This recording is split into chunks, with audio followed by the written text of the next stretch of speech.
Hello साथियों, नमस्कार। कैसे हैं आप सभी? उम्मीद करते हैं एकदम शानदार, जिंदाबाद, ज़बरदस्त होंगे और बेहतर तैयारी कर रहे होंगे। ठीक है, तो दोस्तों ये वीडियो उन बच्चों के लिए है जो कहीं ना कहीं इंग्लिश में बहुत ज़्यादा कमज़ोर हैं और जिनको इंग्लिश में क्वेश्चन आंसर तक याद नहीं है। ठीक है, तो अगर आप लोग ये वीडियो देख लोगे तो 100 में 100 नंबर पक्के आपके होने वाले हैं। ठीक है, क्योंकि इस वीडियो में हम पूरी किताब के इम्पोर्टेंट प्रश्नों को हम बताने वाले हैं। ठीक है, अगर आप लोग कक्षा 12 में हैं और आपको इंग्लिश से डर लगता है तो ये वीडियो सिर्फ और सिर्फ आपके लिए ही है। ठीक है, 100 में 100 नंबर कैसे ला सकते हो पूरा स्ट्रेटजी बताने वाले हैं। पूरा 100 में 100 नंबर हम कैसे दिलाएंगे आपको, वो आपको वीडियो को अंत तक देखना है, तब पता चलेगा। ठीक है, तो मोस्ट इम्पॉर्टेंट प्रश्नों को डिस्कस करेंगे, उसके बाद में कैसे आप अच्छे नंबर लाओगे वो भी बताने वाले हैं। तो चलिए वीडियो को स्टार्ट करते हैं। चैनल पर पहली बार आए हो तो सब्सक्राइब कर लीजिएगा और दोस्तों में भी शेयर कर देना ताकि उनको भी इसका फ़ायदा मिल सके। ठीक है, तो देखिए यहाँ पर आपका पेपर जो होगा वो 100 नंबर में आएगा। ठीक है, तो 100 नंबर का पेपर होगा। इसमें से आपकी 60 नंबर की जो है आपकी थ्योरी आने वाली है। मतलब जो आपके प्रोज हो गया, सप्लीमेंट्री हो गया और क्या हो जाएगा आपका पोइट्री होगा। तीनों से 60 नंबर के क्वेश्चन पूछे जाएंगे। ठीक है, तो सब कुछ इसी वीडियो में बताने वाला हूं और 40 नंबर का आपका आएगा गद्यांश, यानी कि जो आपकी ग्रामर होगी। ठीक है, तो देखिए सबसे पहले हम इम्पोर्टेंट प्रश्नों को देखते हैं, उसके बाद हम ग्रामर पर चलेंगे। ठीक है, तो सबसे पहला हमारा इम्पोर्टेंट प्रश्न कौन सा है? देखिए क्वेश्चन दिया गया है कि what was French expected to be prepared with for school that day. मतलब फ्रेंड्स ने क्या एक्सपेक्ट किया था, प्रिपेयर्ड किया था, क्या तैयार करके जाना था उसको। ठीक है, ये इसका मतलब हो गया। तो ये मोस्ट इम्पॉर्टेंट क्वेश्चन है, आपको इसको छाप लेना है। बस जो मैं क्वेश्चन बताऊं आपको लिख लेना है, कॉपी में उतार लेना है, उसको रट्टा मार लेना है। ठीक है, अब क्योंकि उतना टाइम नहीं बचा है कि आपको हम one by one, word by word समझाते हुए चले। ठीक है, क्योंकि 100 में 100 नंबर लाना है तो रट्टा तो मारना पड़ेगा भैया। ठीक है, क्योंकि अभी तक हमने कुछ भी नहीं पढ़ा है। जो बच्चे पढ़ सकते हैं वो पढ़ें, हम उनको मना नहीं कर रहे हैं।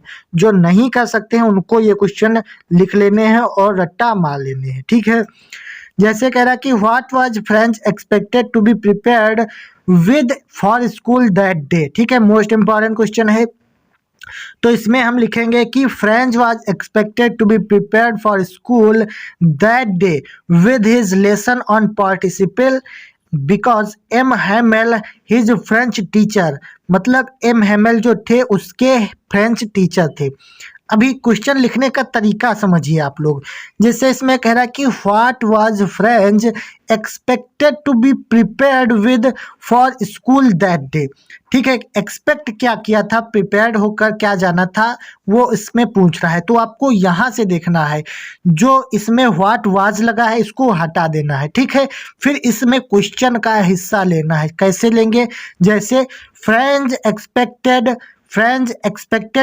ठीक है, ये अच्छा नहीं लग रहा है तो इसमें हम वाज इसके बाद लगाएंगे, क्योंकि सहायक क्रिया हेल्पिंग वर्ब जो सब्जेक्ट के बाद आती है। ठीक है, तो यहाँ से देखिए फ्रेंच वाज क्वेश्चन से उठाएंगे, French was expected to be prepared. ठीक है, इतना हम लिखेंगे। फिर फॉर स्कूल दैट डे हमको नहीं लिखना है, लिख लेंगे तो भी अच्छा है, नहीं लिखेंगे तो भी काम चल जाएगा। तो हमने लिखा इसी में से, देखिए French was expected to be prepared for school that day with his lesson on participle। क्योंकि उसको क्या किया गया था, अपने पार्टिसिपल का लेसन जो है उसको तैयार करने के लिए बताया गया था, यही उसने एक्सपेक्ट किया था with his lesson on participles. ठीक है, इतना क्लियर है। फिर कह रहा कि एम हेमल जो थे हिज फ्रेंच टीचर, उसके फ्रेंच अध्यापक थे। ठीक, had announced that he questioned them on participles। मतलब M Hamel his French teacher, उसके फ्रेंच के अध्यापक जो थे उन्होंने अनाउंस किया था, मतलब क्लास में बताया था कि he had question them on participle कि वह क्लास में पार्टिसिपल पर क्वेश्चन पूछेंगे। ठीक है, इतना क्लियर है। तो जब उन्होंने क्या किया था, पार्टिसिपल पर क्वेश्चन पूछने के लिए होमवर्क दिया था, इतना आप याद रखना। ठीक है, होमवर्क दिया था किस पर, पार्टिसिपल पर, कि अगले दिन आओगे तो हम आपसे ये सुनेंगे। ठीक है, तो उसके बाद क्या हुआ, जो फ्रेंच था उसने कुछ भी याद नहीं किया था। तो देखिए उसने क्या किया, but French did not know even the first word about them. मतलब कहने का तात्पर्य है कि फ्रेंच एक भी शब्द उसके बारे में नहीं जानता था। तो यही हमका आंसर लिखना था। ठीक है, जैसे फ्रेंच वाज लिखा है कि French was expected to be prepared for school that day with his lesson on participle. M. Hamel, his French teacher, had announced that he questioned them on participle, but French did not know even the first word about them. ठीक है, इतना clear. Question number 1 तैयार हो गया आपका। अब इससे related कुछ भी आपसे अगर पूछ लेगा तो आपको यही क्वेश्चन उसमें लिख देना है। ठीक है, थोड़ा बहुत आपको क्वेश्चन से उठाना है, थोड़ा बहुत ये वाला लिखना है और क्वेश्चन को लिख देना है। ठीक, तो आपको नंबर मिल जाएंगे। अगर आप छोड़ दोगे तो नंबर नहीं मिलने वाले। अगर नहीं आता है तो थोड़ा क्वेश्चन से उठाओ, थोड़ा अपने आप से लिखो और क्वेश्चन समाप्त हो जाएगा। ठीक है, इसी प्रकार एक और देख लेते हैं अगला क्वेश्चन। जैसे कि ये क्वेश्चन दिया गया है कि क्या दिया गया है, what did M Hamel say about the language and its importance. मतलब एम हैमल ने लैंग्वेज जो थी फ्रेंच लैंग्वेज उसके बारे में क्या कहा और इसके इम्पोर्टेंस मतलब इसकी क्या ज़रूरत थी। ठीक है, इसकी आवश्यकता क्या थी। ठीक है, उसके बारे में एम हैमल ने क्या बताया। तो सभी को पता है कि एम हैमल जब क्लास लेक्चर दे रहे थे तब उन्होंने बताया था कि ये बहुत ब्यूटीफुल एंड क्लियरेस्ट जो है लैंग्वेज है, इसी प्रकार से बताया था। तो beautiful, clearest and logical language, इतना आपको याद रखना है। ठीक है, तो देखिए इसका हम क्वेश्चन का आंसर कैसे लिखते हैं। जब क्लास चल रही थी तो क्या लिखेंगे कि एम हैमल, यहाँ पर कॉमा लगाएंगे, during the last French lesson explained the villagers and students. बहुत आसान है, समझने की कोशिश करिए कि M Hamel during the last French lesson explained the villagers and students। मतलब क्लास के दौरान फ्रेंच लेसन का जो आखिरी कक्षा चल रही थी उसमें उन्होंने गांव वालों और जो छात्र पढ़ रहे थे उनको एक्सप्लेन किया, मतलब समझाया। क्या समझाया, अकॉर्डिंग टू हिम, उनके अनुसार, it was the most beautiful and the clearest most logical language in the world. कहने का तात्पर्य है कि एम हैमल जब क्लास लास्ट वाली क्लास जब ले रहे थे तो उन्होंने गांव वालों और बच्चों को जो उसमें पढ़ रहे थे उनको समझाया, बताया कि अकॉर्डिंग टू हिम मतलब उनके अनुसार जो फ्रेंच लैंग्वेज है, it was the most beautiful, यह बहुत सुंदर, एंड क्लियरेस्ट, बिल्कुल साफ, और मोस्ट लॉजिकल लैंग्वेज है और बिल्कुल लॉजिकल लैंग्वेज है इन द वर्ल्ड मतलब संसार में। ठीक है, ये बिल्कुल संसार में सुंदर, क्लियर और लॉजिकल लैंग्वेज है। कौन सी, फ्रेंच लैंग्वेज। ठीक है, ये उन्होंने बताया था। फिर he wanted to people of French to, क्या लिखा है, ट्रेजर देयर लैंग्वेज। ठीक है, he wanted to people of French to treasure their language, मतलब वह चाहते थे कि गांव वाले इस लैंग्वेज को हमेशा के लिए जिंदा रखें, मतलब ये कभी ख़त्म ना होने पाए। ठीक है, इतना क्लियर है। इस प्रकार से आपको क्वेश्चन के आंसर लिखने हैं। ठीक है, ये मोस्ट इम्पॉर्टेंट क्वेश्चन है। और इसके बाद में एक और इम्पॉर्टेंट क्वेश्चन बताते हैं आपको। देखिए, जैसे कि लॉन्ग क्वेश्चन आ जाएगा तब आप क्या लिखेंगे। जैसे क्वेश्चन दिया गया है कि what was the importance of garbage for children in Seemapuri, what did they find in it. मतलब कह रहा है कि what was importance of garbage, मतलब कूड़ा जो था, कूड़ा बीनने वाले बच्चों के पर ये जो है चैप्टर है। ठीक है, तो वही कह रहा है कि what was the importance of garbage, मतलब कूड़े का क्या इम्पोर्टेंस है, क्या ज़रूरत है फॉर चिल्ड्रंस इन सीमापुरी, मतलब सीमापुरी के बच्चों के लिए जो है कूड़े का क्या महत्व है, क्या इम्पोर्टेंस है। ठीक है, इतना समझ में आया। फिर कह रहा है कि what did they find in it, वह इसमें क्या प्राप्त करते थे, मतलब उन्हें इसमें क्या प्राप्त होता था। ठीक है, इस प्रकार से आपको क्वेश्चन की लैंग्वेज समझने की कोशिश करनी है। जब आपको लैंग्वेज समझ में आ जाए या फिर ना आए, तो आपको ये तो पता चल रहा है कि किस लेसन का है ये क्वेश्चन, तो ये पता चल रहा है। ठीक है, जब लेसन पता चल जाएगा तो आपको उसी लेसन से मिलता जुलता कुछ भी लिख देना है। ठीक, तो कैसे लिखेंगे देखिए, garbage for the children is a source of wonder as well as livelihood, उनके लिए एक आश्चर्यजनक जो था वो संसार था। कौन सा? गार्बेज बच्चों के लिए एक सोर्स था, किसका? जीवन यापन का सोर्स था। ठीक है, लवलीहुड मतलब जीवनहुड, मतलब जीवन यापन का जो सोर्स था वो कूड़ा था, क्योंकि वो कूड़ा बीन कर ही अपना रोजी रोटी चलाते थे। इतना क्लियर है। तो कह रहा है कि garbage for the children is a source of wonder as well as livelihood, small children looks for something valuable in heaps of garbage. They expect to find a coin, note, or valuable things in it. Sometimes they find just 1 rupee or even a 10 rupee note.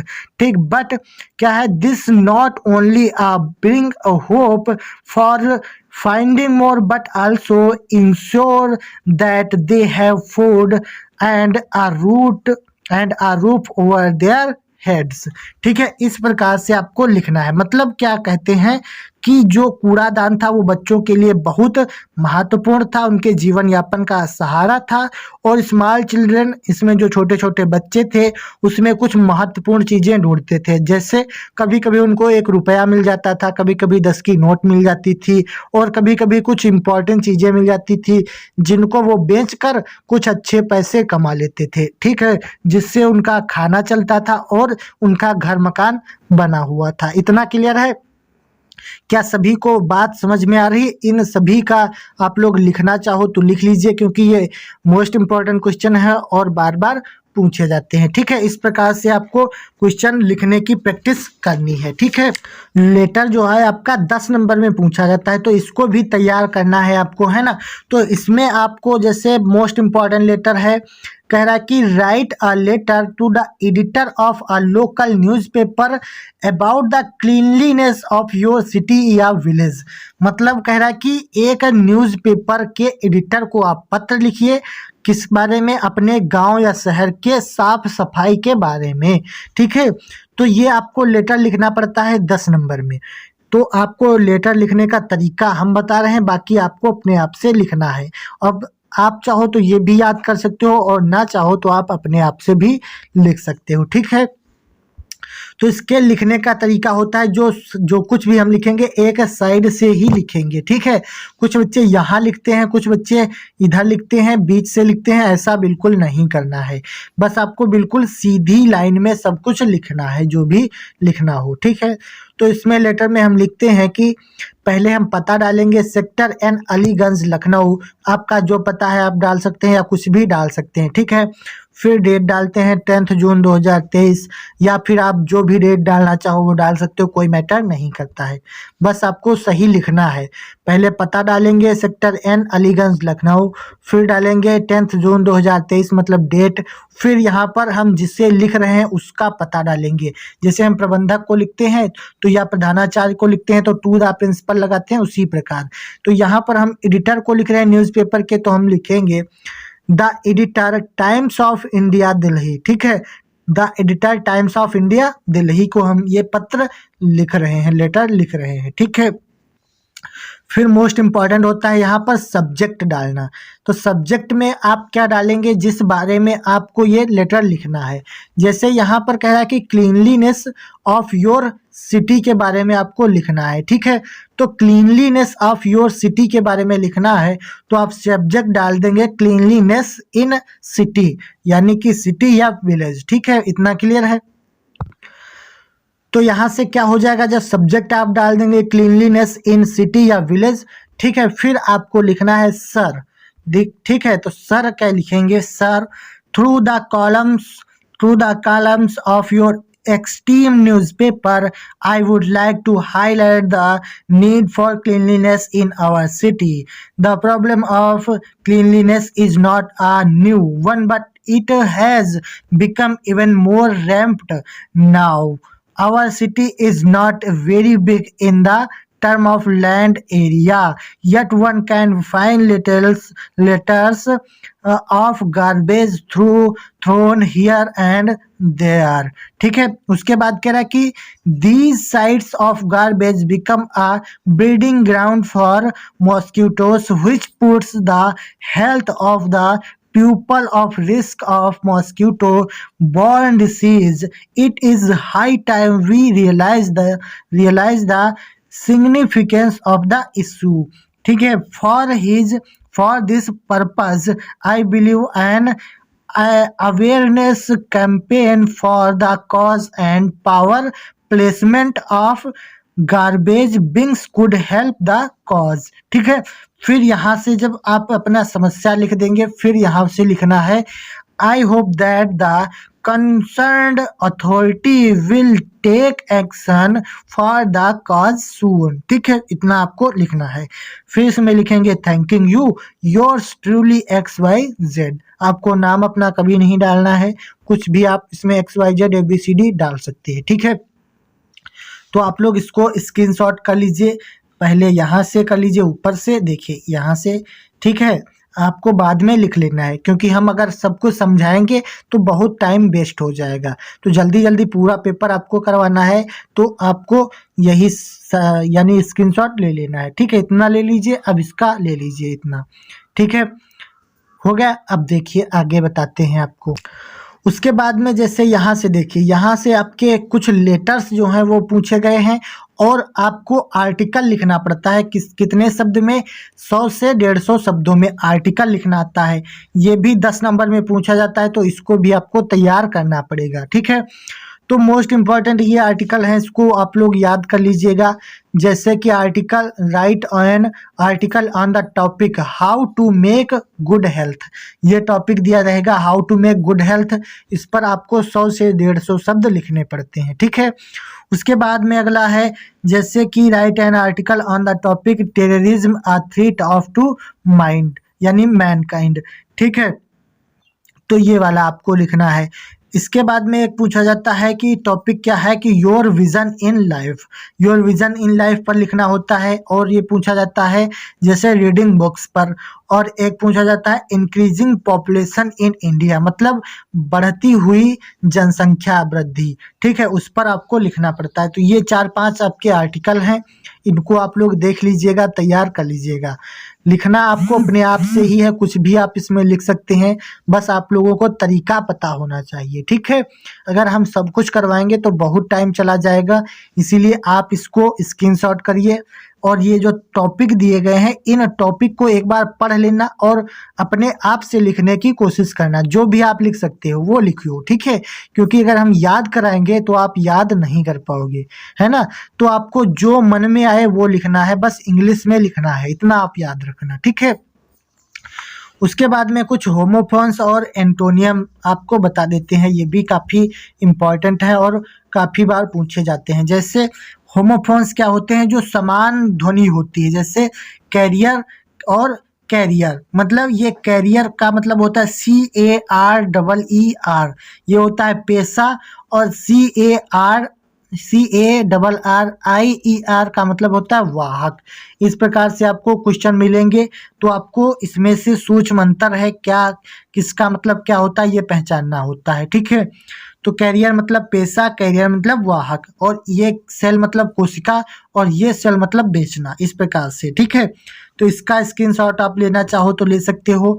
Decent माने सुंदर और आकर्षक, और decent मतलब असहमति. फिर human मतलब इंसान, और ह्यूमैन मतलब इंसानियत. फिर होता है बॉर्न मतलब पैदा होना, और बॉर्न मतलब जनित. ये सूक्ष्म अंतर है, स्पेलिंग का आपको याद रखना है. उसके बाद एंटोनियम जो है इसको भी देख लीजिए. इस प्रकार वर्ड दिए गए हैं, और इस प्रकार यहाँ पर दिए गए हैं एंटोनियम, मतलब ये इसके विलोम दिए गए हैं, तो ध्यान रखना. कौन सा है? एंशियंट का मतलब होता है मॉडर्न और न्यू. ठीक है, ये एंटोनियम हो गया. ये हो गया एम्पल मतलब पर्याप्त, और ये हो गया बेयर या स्कैंट अपर्याप्त। बून मतलब वरदान, कर्स या अब्यूज मतलब अभिशाप। ठीक है, उसी प्रकार बारेन मतलब बंजर, फर्टाइल मतलब उपजाऊ। ठीक है, करप्ट मतलब भ्रष्टाचारी, होनेस्टी मतलब ईमानदार। उसके बाद में होता है पैट्रियट मतलब देशभक्त, ट्रेटर मतलब देशद्रोही। और उसी प्रकार होता है ऑप्टिमिस्ट मतलब आशावादी, और पेसिमिस्ट मतलब निराशावादी। और होता है फ्रीडम मतलब आज़ादी, स्लेवरी मतलब गुलामी। ठीक है, इस प्रकार से आपको ये याद रखने हैं होमोफोन्स, एंटोनियम, सिनोनियम।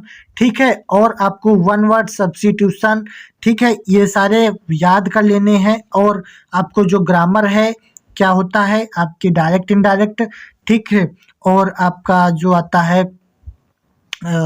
आपका लेटर हो गया, एप्लीकेशन हो गई, और उसके बाद में आपके आर्टिकल हो गए, और जो आपका स्टैंजा आता है 15 नंबर का, वो भी आपको हल करना किसी दिन बता देंगे। ठीक है, इसी प्रकार से अगर आप लोग करोगे तो सारे इंपॉर्टेंट क्वेश्चन आप लोग कर पाओगे। ठीक है, उम्मीद करते हैं। अगर कुछ भी ना आए तो आप लोग क्या करना, जो क्वेश्चन लिखा हो उसी को छाप देना। ठीक है, थोड़ा बहुत अपने आप से बनाकर लिख देना, लेकिन लिख कर जरूर आना, तो आपको पूरे पूरे में पूरे नंबर मिल जाएंगे।